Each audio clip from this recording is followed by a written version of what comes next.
Minha história é uma história como muitos brasileiros que vieram de uma origem humilde, não é isso? E que, para ser muito sincero e muito honesto, teve que trabalhar para ajudar a mãe. Minha mãe ficou viúva quando eu tinha 1 ano de idade. E eu sempre me sensibilizei com o fato de ela ser uma guerreira, uma trabalhadora, e sempre postulei a minha postura, assim, de tentar ajudá-la, né? Então, naquela época eu era criança, então eu fui fazer aquilo que era possível fazer para ganhar dinheiro. Então, eu fui ser engraxate, fui aprender a ser alfaiate com meu padrinho, né? Coisas que eu não gostei, mas tive que fazer, né? Como é que foi sua entrada no mercado de investimentos? Conta um pouquinho pra gente, porque você a minha trabalhou entrada, como engraxate, vendedor de balas, mas como foi esse mas primeiro isso passo? quando eu era criança.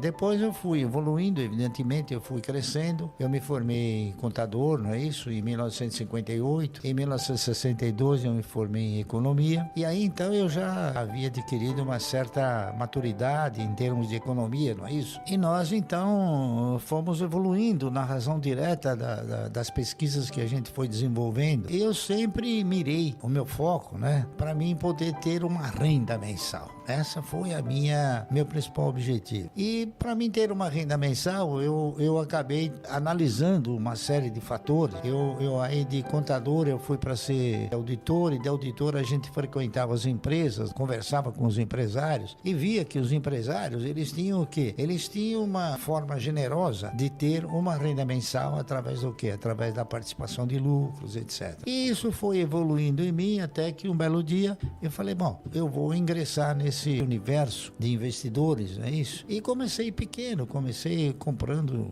insignificância, né? É que o universo, ele oferece para você uma perspectiva fantástica. É uma pena que o brasileiro, ele não tenha tido a preocupação de examinar isso. E ele, segundo a minha observação, ele sempre tem sido monitorado pelo banqueiro no sentido de seduzi-lo a dizer, olha, se você comprar ações, você vai ficar pobre de repente. E não é. Ele pode ficar rico de repente. Pobre nunca. Então, e o brasileiro hoje ele não compra ações porque ele tem medo de entregar os seus recursos para pessoas competentes. E aí ele prefere entregar seus recursos para pessoas incompetentes. O camarada que coloca o dinheiro na poupança, na razão direta que você acaba alcançando uma cultura de investimento. Cultura de investimento é saber na mão de quem você coloca o seu dinheiro. Você vai ver que, em última análise, vai na mão da Dilma, foi na mão do Fernando Henrique e da maioria dos economistas no Brasil, que a maioria dos economistas, eu não sou nenhum gênio, veja bem, mas a maioria dos economistas do Brasil, eles são PhD em olerite, eles querem emprego, eles não são pessoas que assumem riscos. Então, por isso, talvez que o Brasil nunca tenha tido um plano. O Brasil teve conversões diferentes, que foram denominadas como plano, mas nunca foi um plano. Plano é uma estrutura organizada de maneira tal que você enxerga um objetivo final. Luiz Barsi, que hoje é um bilionário na Bolsa de Valores, começou com pouco dinheiro, né? Então, se você pensa, poxa, vou começar com R$50, R$100 é muito pouco, não. Tudo tem um início e a gente começa com pouco. O que acontece, Barsi? As pessoas, nesse momento, elas estão assim, a bolsa tá barata, tá cara, quanto vale aquela ação, pago R$5, pago 10. Pra você, preço importa? Bom, o preço, evidentemente, ele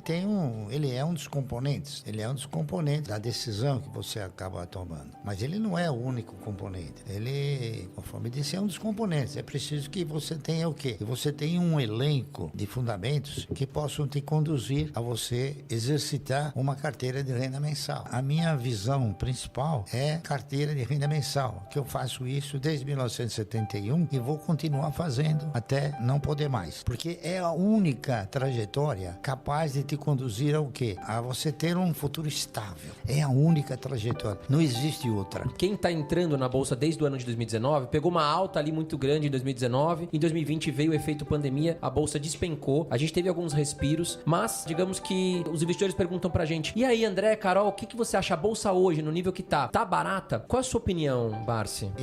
Geralmente, eu não interpreto nenhuma análise sobre a Bolsa. Primeiro porque você não compra e nem vende ações da Bolsa. Você compra ações de empresas. Então, eu me preocupo sim com o desempenho das empresas. E você tem, nesse contexto todo de negociação, você tem boas, mais ou menos, menos e ruins empresas. O importante é você selecionar as boas e investir. Só que o pessoal interpreta que investir nas ações, investir no mercado, é coisa que talvez possa ser de um ano. Não é. O investimento é enquanto a empresa estiver gerando bons resultados. Eu tenho, por exemplo, ações de inúmeras empresas há muitos anos. Tem ações do Banco do Brasil que eu comprei a 60 centavos. Então o cidadão vai falar, pô, Barça Matar, 36, por que você não vende? Porque não é um bom negócio vender. Ao contrário, tá entendendo? Por quê? Porque o Banco do Brasil me dá sistematicamente dividendos. E o que importa numa carteira de renda mensal não é quanto ela vale, e sim quanto ela te proporciona de recursos. Porque o patrimônio, no meu conceito, ele contempla o ego. Oh, patrimônio.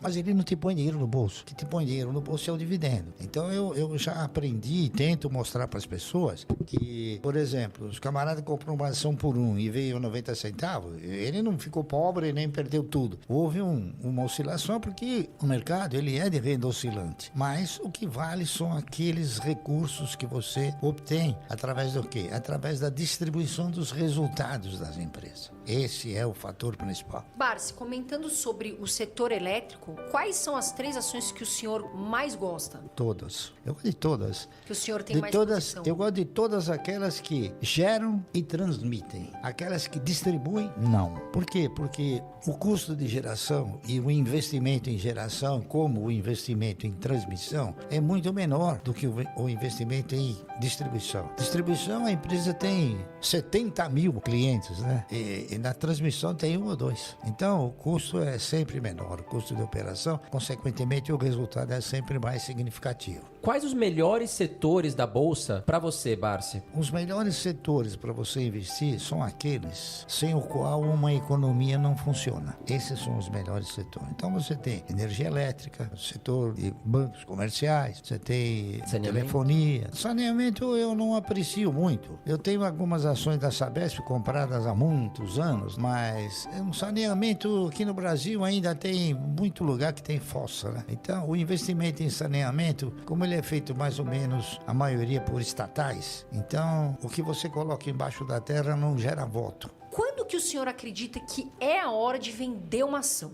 Quando ela não gerar mais os resultados que você espera dela. Mas o senhor acredita sim? Porque muitas pessoas têm dúvida. Vamos dar um exemplo aqui, a Magazine Luiza. Tá passando, né, o varejo tá passando esse momento delicado, as ações estão despencando e aí os investidores ficam assim, será que eu vendo ação agora? Será que eu não vendo? Será que eu compro? Será que não? O senhor acha que depende da fase, por exemplo, a Itaúsa agora, o senhor vendeu porque, né, de repente veio essa fase, ou seja, vende porque tá passando esse momento e você vendeu porque perdeu o sentido? Ou você acha que, por exemplo, nesse caso, a Magazine Luiza, por exemplo, tá passando esse momento, o investidor deve vender ou não? Deve avaliar a empresa? Você e todos esses que acreditam no setor de varejo, eles são um pouco informados em termos de histórico. As empresas de varejo, pelo menos umas 40, quebraram. E as próximas quebrarão. Magazine Luiza, um dia vai quebrar. Eu não sei quando, mas ela vai quebrar. Eu não sou profeta. Estou falando em termos de histórico. Veja bem, quebrou o seu Gears, quebrou a Casa Centro, quebrou o Mapping, quebrou a Slooper, quebrou a Ultralar. O que acontece no Brasil, principalmente, é o seguinte. O setor de varejo é um setor que ele é manco. Ele não tem uma conotação confiável na sua operacionalização. Por quê? Porque o governo ele engana você e engana todo mundo. Ele diz para você que a inflação é 8% quando é 40%. Então o que acontece? No varejo você compra um produto por R$1 e você fala, bom, eu vou vender esse produto em 10 parcelas ganhando 100%, tá correto? Então você vai vender por 2. O que ocorre? Durante o transcorrer, a inflação ela corrói de uma forma vingativa, até eu diria. Então quando chegou na metade do caminho, aquilo que você vai receber R$2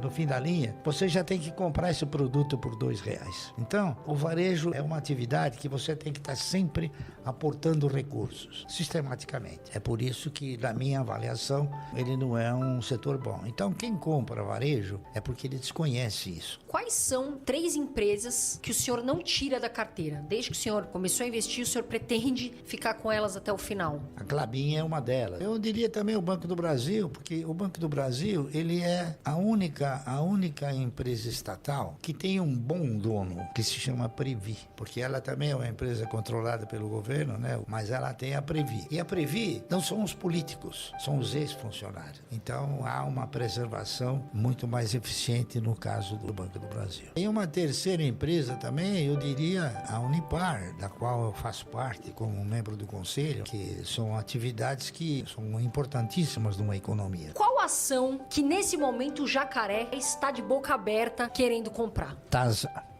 Taurus Armas. Eu estou comprando também ações da Vibra, na razão direta que elas passam a ser uma boa opção. Já comprei uma boa posição de Cosan e estou esperando ver se cai um pouquinho mais da Auren, que é da ex-CESP. Como que o senhor vê a renda fixa? Porque muitos investidores agora estão falando, vou sair fica aquele gira-gira de carteira. Vou para renda fixa, vou sair da renda variável. Como que o senhor enxerga a renda fixa? Eu respeito todos aqueles que acham que nesse país existe renda fixa. Sabe por quê? Porque a renda fixa não existe. Existe perda fixa. Se você for fazer uma avaliação correta do seu poder de compra entre dia 2 de janeiro e 30 de dezembro, você vai ver que o seu poder de compra, a perda desse poder de compra, é no mínimo 2 vezes superior àquilo que a renda te oferece. Então, vamos supor, você aplica no dia 2 de janeiro numa renda fixa. No fim do ano, você vai ganhar 10, 12%. Só que você perdeu 24%. Então, não tem renda fixa. Você mal consegue reajustar o dinheiro. Enquanto que nas ações você tem essa possibilidade. E é uma pena que o brasileiro, que não sabem como começar, estejam com o dinheiro ainda muito na poupança, né? Infelizmente, nosso país é o que é. E o brasileiro, ele é sempre atemorizado pelo banqueiro, né? Fala, não compra ações que você vai perder, né? Mal sabe ele que ele perde na renda fixa. E tem um negócio interessante até de se comentar, né? Quando o Collor, ele assumiu o governo, a primeira coisa que ele fez foi mudar o padrão monetário. Ao mudar o padrão monetário, ele tirou o cruzado e instituiu novamente o cruzeiro. O que ele fez? Ele encurralou todas as aplicações, menos as ações. Então, para quem diga que as ações não têm garantia, elas têm uma garantia maior do que a poupança e uma segurança ainda mais intensa. Eu, por exemplo, não fui afetado. Eu tinha ações, fiquei com as ações, estou com elas até hoje, ganhando, e teve muita gente que perdeu dinheiro.